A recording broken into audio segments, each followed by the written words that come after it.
Oke, sobat elektronik. Kali ini saya tidak mereview, hanya ingin memberikan sebuah apa ya, Pak Editor? Edukasi, Bukan sebuah solusi, pilihan, rekomendasi, ya apapun lah itu bahasanya adalah TV 4K dengan range harga 7 sampai 9 jutaan. Berarti ini adalah rekomendasi TV yang beresolusi 4K standar tentunya, bukan 4K yang di atasnya. Itu kan 4K itu ada yang 4K standar, ada yang 4K middle up, ada juga yang high seri 4K-nya. Jadi 4K paling tinggi serinya gitu dengan teknologi yang jauh lebih bagus. Nah, ini di belakang saya sudah ada nih beberapa merek yang bisa dibilang ini bukan terbaik sih ya. Jadi untuk terbaik itu ya tergantung dari selera dari si customer ya. Ini kan hanya referensi ya, apa sih beda-bedanya gitu, kok bisa harganya beda-beda. Kita langsung aja tungguin.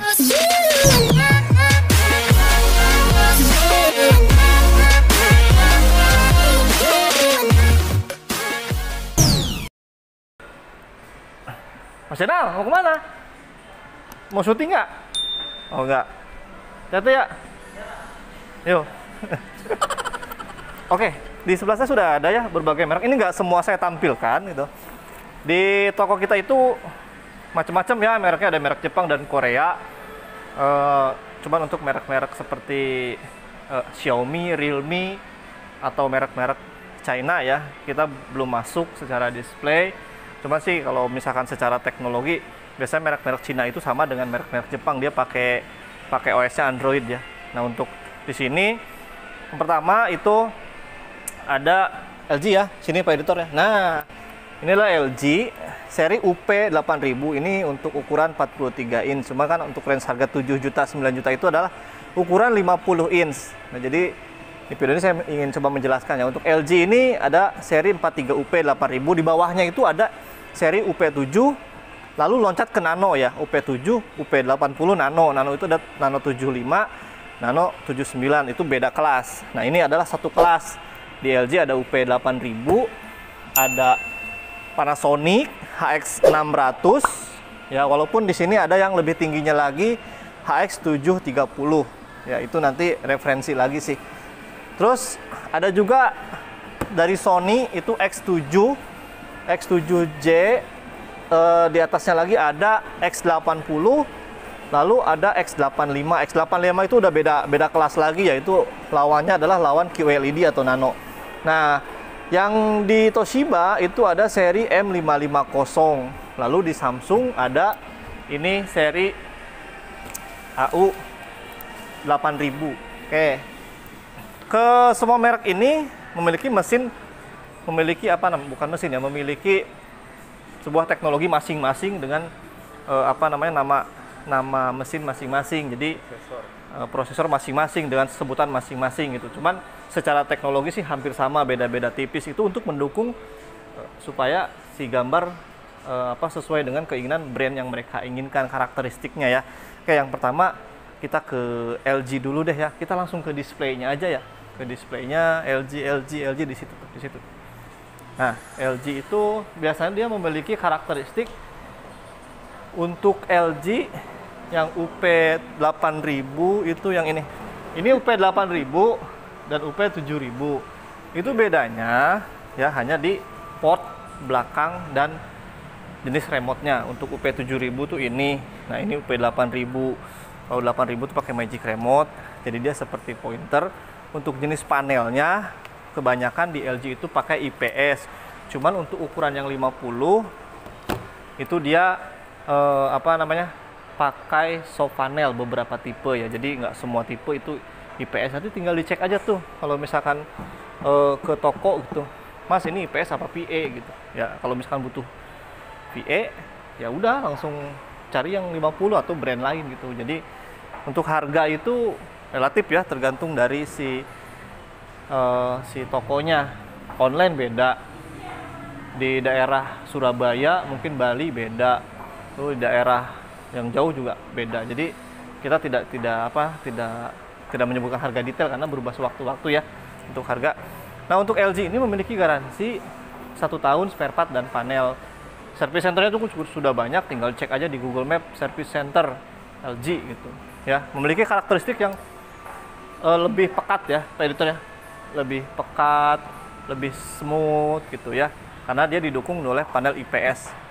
Oke, lebih tahan sih, lebih kuat benturan. Cuman kalau misalkan nanti kena benda yang tajam juga tetap aja gitu ya, namanya barang elektronik. Awet tergantung dari pemakaian dan listrik di rumah. Jadi itu kita tidak bisa memberikan jaminan bahwa barang elektronik itu awet bisa sampai 20 tahun. Itu mungkin elektronik zaman dulu bisa ya. Zaman dulu bisa, mungkin bahan-bahan yang dipakainya juga berbeda. Oke, jadi LG itu pilihannya adalah UP7 dan UP8. Kalau saya sih lebih rekomendasi ke UP8 kalau misalkan harganya beda sedikit aja ya. Itu bisa dapat tambahan yang worth it menurut saya karena pakai Magic Remote, lalu portnya lebih banyak dan juga memiliki akses yang lebih cepat gitu daripada remote yang biasa. Oke, lanjut ke Samsung ya, Samsung.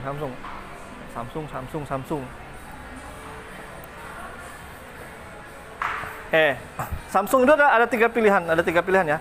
AU7000, AU8000 dan AU9000. Oke, AU7000 itu memiliki bodi yang tebal. AU8000 itu memiliki bodi yang tipis. Sama-sama menggunakan remote yang kecil. Mana nih remote-nya? Oke ya, untuk Samsung ini AU7000, 8000 dan 9000 itu bedanya di remote tidak ada. Semuanya pakai remote yang seperti ini, remote simple. Ya bedanya AU7000 itu tebal, AU8000 itu tipis. Untuk menu sama, semuanya sama menunya. Smart TV by Tizen, bedanya itu di port belakangnya lebih banyak di AU8000 dan ada ambient modes. Kalau misalkan mau ada tingkatan lagi, itu silahkan ambil AU9000. AU9000 itu ada fitur namanya multi view ya, dan menggunakan metode mesin gambar yang berbeda dari AU8000. Dia jauh lebih bagus, lebih smooth karena dia ada upscaling gamesnya. Kalau AU9000, kalau nggak butuh-butuh banget buat games atau buat yang lainnya atau multi view yang dibagi layar, nggak perlu, tinggal ambil AU8000 aja. Cuma kalau harganya beda sedikit, misalkan 50 inch nih AU8000 dibanding dengan AU9000, harganya beda 500.000. Saya mending ambil AU9000 ya, ada tambahan fiturnya. Dan sobat elektronik harus tahu tipe, bedanya 7000, 8000 dan 9000. Jangan sampai biasanya sales masuk nih ke ngebody gitu ya, dikasih tahu karena dia lagi di push target ini gitu ya, yang seri yang tertentu, kebetulan harganya juga beda tipis dan lain-lain, dia nge-pushnya ke situ ya. Kalau misalkan sobat elektronik pengen puas gitu ya, udah itu harus tahu tipe dan harus tahu spek yang dibutuhkan oleh customer, terutama customer sobat elektronik, biar nanti sampai rumah itu nggak menyesal, karena ini pemakaian cukup lama Pak ya, bisa 5, 6 sampai 7 tahun ya. Kalau handphone itu kan misalkan kita beli salah spek itu biasanya 1 tahun jual ganti. Kalau TV itu lama ya, bener nggak? Kecuali kalau orang-orang yang sultan lah ya, itu beda lagi ceritanya. Oke ya. Kalau saya Samsung lebih rekomendasi ke AU8000 kalau nggak butuh fitur multi view dan fitur games tersebut ya. Oke, langsung lanjut ke SAP. Oke, SAP ada namanya seri BK ya, seri BK. Menariknya di SAP ini adalah dia memiliki, nah ini SAP padahal seperti ini Android 4K. Ini memiliki garansi yang paling lama di antara brand-brand lain. Dia memiliki garansi 5 tahun, sama sih dengan Polytron ya. Polytron sama 5 tahun. Hanya di SAP ini dia memiliki 7 perlindungan proteksi ya, termasuk dari petir, perlindungan dari getaran dan lain-lain, seperti yang itu ya, gempa kayak gitu tuh. Nah, dia menjamin sampai 5 tahun dan memiliki di sini nggak ditampilin. Jadi dia ada 7 seal perlindungan terhadap TV-nya. ya untuk panel, spare part. Dan ini service centernya untuk daerah kita di daerah Jawa Barat itu paling banyak di SAP. Karena pabriknya itu ada 2 ya di Indonesia, itu ada di Pulau Gadung sama di KIC Karawang, Teluk Jambe. Ya, memiliki karakteristik yang apa ya menurut saya, Pak Editor, natural ya. Natural, lebih nggak lebay gitu warnanya, alami. Cuman memang modelnya dari 2-3 tahun yang lalu itu memang seperti ini gitu modelnya. Tidak ada yang berubah drastis tuh. Paling dia ada penambahan fitur-fitur seperti pergantian remote. Dan menariknya lagi, di SAP ini dia memiliki fitur azan. Jadi kalau yang suka beribadah gitu ya, bisa setel azan tepat pada waktunya. Jadi kalau lagi nonton TV asik-asik nih, tiba-tiba di setel alarm azan, Allahu Akbar, Allahu Akbar. Wah, ini adalah paling oke, paling halal di antara TV-TV yang lainnya. Pak Editor pasti suka ini yang begini nih ya. Karena menarik ya, fitur-fiturnya adalah fitur azan seperti itu. Udah saya jelaskan ya di review-review sebelumnya gitu. Tinggal masuk ke menu, ada setelan pengaturan azan. Itu kelebihannya, dan memiliki OS sistem Android. Lanjut ke Sony ya, Pak Editor. Sony. Oke, Sony ini ada X75 dan X80. Harganya beda-beda dikit ya antara X75 dan X80. Bedanya itu di teknologi gambar triluminos, remote sama ya. Untuk port-portnya jauh lebih banyak X80J. Oke, cuman X80J nggak tersedia ukuran 43 inch. Harganya ya antara 8 sampai 9. Sony ini banyak yang bilang, "Mas, Sony service centernya susah nggak sih? Bla bla bla bla bla," gitu. Bapak pernah tahu mobil Ferrari, Lamborghini gitu, atau apa gitu? Kenapa orang-orang di daerah yang kaya tetap beli gitu, walaupun service centernya nggak ada jauh? Karena apa? Karena kualitasnya bagus, Pak. Jadi tidak takut produk itu rusak. Dia sudah percaya. Insya Allah kalau percaya, dia awet. Ya, itu ada misteri keyakinan. Betul nggak Pak Editor? Saya ngomong seperti ini ya, seperti motivasi ya, motivator gitu. Ya. Tadi udah saya review LG, Samsung, SAP, Sony. Garansinya beda-beda ya. Tadi Samsung itu panel 1 tahun, spare part 2 tahun. Kalau SAP 5 tahun semuanya. Kalau Sony itu 1 tahun, panel dan spare part.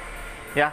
Jadi kalau Sony itu memiliki karakteristik yang warnanya lebih ini ya, Pak, tajam gitu ya. Detail. Cuman kontrasnya nggak sekontras Samsung. Samsung tuh lebih jreng gitu. LG smooth, pekat, SAP natural. Nah, ini si Sony ini memiliki karakteristik yang berbeda. Ya, jadi tingkatan-tingkatannya itu tergantung lah dari siapa namanya yang tadi saya sebutin ya, mesin dari brand itu menentukan karakteristik si TV tersebut. Ya. Kesini langsung lanjut kemana nih, Pak Editor tadi? Panasonic. Sono jauh. Iya. Ngilang aja ya? Iya. Cus gitu. Gandeng, di dia. Oh.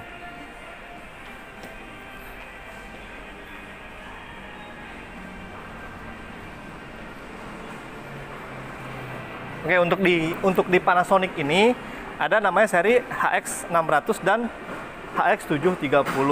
Nah, ini seperti ini ya. Kalau saya sih saya lebih lebih yakin ke HX730. Kenapa? Karena dia sudah Dolby apa ya? Dolby DPBX. Dolby apa namanya tuh? Dolby DBX. Nah, ini dia sudah ada seperti soundbar. DTX. Ya, DTX. Apa namanya? Si soundbar suara itu jauh lebih jernih daripada yang ini. Dari secara model juga lebih tipis, lebih elegan lah. Coba dibandingkan Pak Editor ya. Tuh. Ya, harganya sih beda-beda sedikit gitu. Kalau misalkan sobat elektronik ingin ingin membeli gitu, coba perhatikan baik-baik itu kebutuhannya apa gitu ya. Ini pakai sistem Android sama dengan tadi si SAP, memiliki karakteristik yang sama dengan SAP. Ini garansinya untuk Panasonic itu 1 tahun panel dan 1 tahun spare part, bener nggak? Bener ya? Oke, betul. Jadi kalau menurut saya dibanding dengan SAP, ini sih lebih lebih apa ya, lebih lembut lagi, lebih ke warna asli sih ya kalau menurut saya. Jadi Panasonic ini memiliki karakteristik yang seperti itu ya. Untuk brand-brand Jepang dia memiliki gambar yang lebih apa ya, lebih enak aja ya dilihat ya, lebih nyaman gitu, lebih kalem ya. Jadi ya begitulah, enjoy ya. Jadi habis ini kita langsung ke Toshiba, coba ya, Toshiba, sono Toshiba di center baru Regza.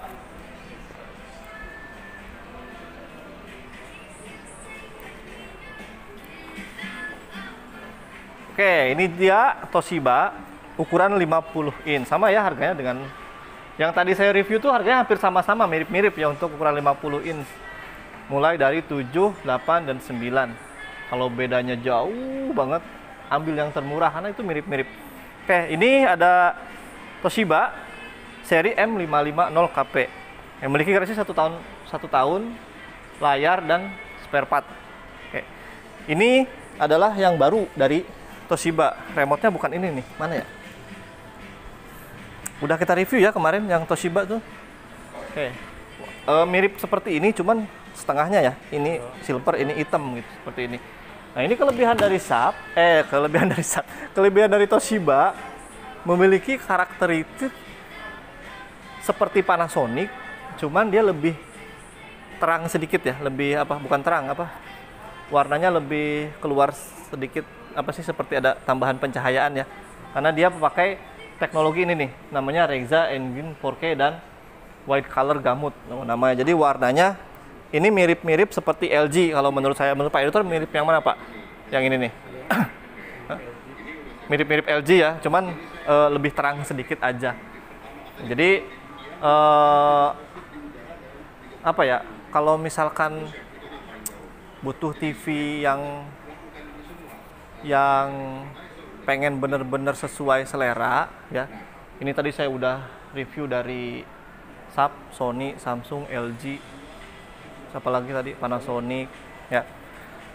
Yang terbaik adalah yang sesuai dengan selera dari sobat elektronik. Kalau misalkan kita ngikutin orang lain tuh ya, tapi di dalam hati itu nggak oke gitu ya, sama aja gitu. Nanti sampai rumah juga tahu gitu beli merek itu, yakinkan aja dulu mau merek apa ya.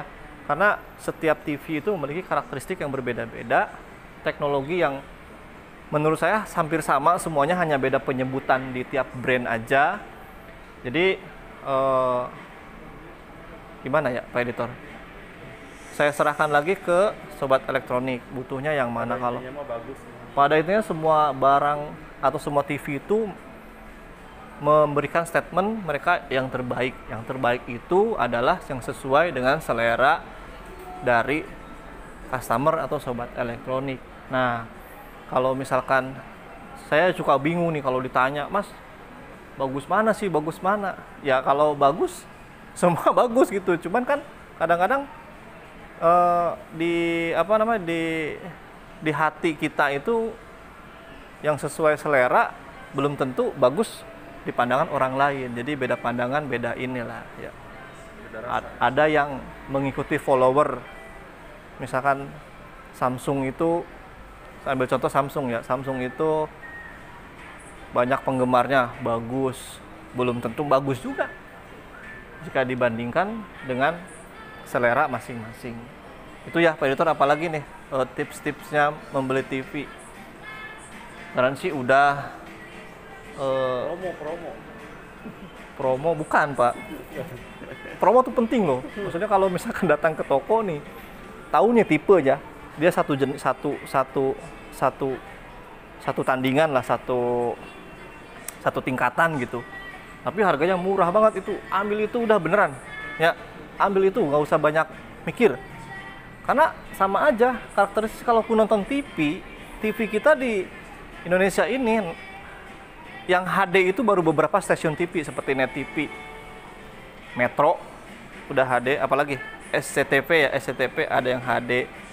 Ya tergantung, kalau digital coba cek deh digital ya, itu yang HD itu cuma beberapa. Jadi kalau buat nonton TV aja nggak ngaruh, kecuali kalau butuh teknologi yang bener-bener dirasa yang sering dipakai seperti Netflix itu dia pakai formatnya Dolby Atmos, Dolby DTS, Dolby apa tuh? Dolby digital. Gamer sama. Ya. Ya, Dolby digital. Terus butuh ya cari TV yang karakteristiknya butuh teknologi yang support ke situ. Kalau ke gamers, ya udah tinggal cari teknologi yang butuh gamers tadi. Ya. Jadi itu. Kalau misalkan mau PS5, jangan cari TV yang refresh rate-nya di bawah 120 Hz. Nah, itu beda lagi kelasnya. Nanti itu di atas yang ini harusnya. Bisa pakai ini? Bisa. Cuma nanti nge-lag. Nggak bagus. Pernah main PS, Pak Editor? Pernah. Kalau TV yang Full HD dulu PS2 atau PS3, Full HD misalkan. Dibandingin TV yang HD ready. Itu beda itu. Pergerakannya beda, berbayangnya beda. Ya, apalagi main bola. Memerlukan kecepatan, jadi bolanya kan nggak kelihatan gitu ya. Termasuk acara-acara bola ada juga yang butuh teknologi refresh rate yang sama dengan yang disorot di sana di lapangan. Itu dia pakai kamera yang bagus, itu didukung TV-nya support kamera tersebut, teknologinya udah itu padu padan cocok ya. Apalagi tuh kalau buat nonton acara-acara seperti Ikatan Tali Istri apa yang di Indonesia tuh? Ikatan Istri apa? Istri, Jeritan Hati Istri itu begitu ya, nggak cocok lah. Itu mau udah TV biasa aja, itu Full HD cukup, nggak perlu pakai teknologi apa tuh Dolby, nggak usah. Orang belum teknologi Dolby buat apa gitu, nggak kepake juga. Audisi dangdut, Bos. Audisi dangdut itu pakai apa gitu, cocok ya. Jadi yang sesuaikan dengan kebutuhan dan selera gitu. Kalau misalkan sering nontonnya TV, saya sarankan jangan ambil 4K deh, ambil Full HD aja. Full HD Smart TV atau Android TV cukup. Sayang itu uangnya kalau selisih 2 juta, 3 juta ya. Mending buat soundbar, speaker, bisa karaoke gitu ya. YouTube tinggal nonton, sambungkan WiFi ke handphone, hotspotnya nyala YouTube, udah. Jarang nonton Netflix nggak usah gitu. Ya bisa pakai screen mirroring, bisa screen mirroring dari handphone ke sini bisa. Ya. Itu aja, apalagi Pak Editor? Oke. Terima kasih mungkin ya sudah menonton. Semoga bukan tips ya, apa ini? Judulnya apa Pak Editor? Tips, kisi-kisi, ya, perbedaan, ya. Apalah itu terserah. Yang penting ini semoga ini bisa membantu dalam membeli TV. Assalamualaikum.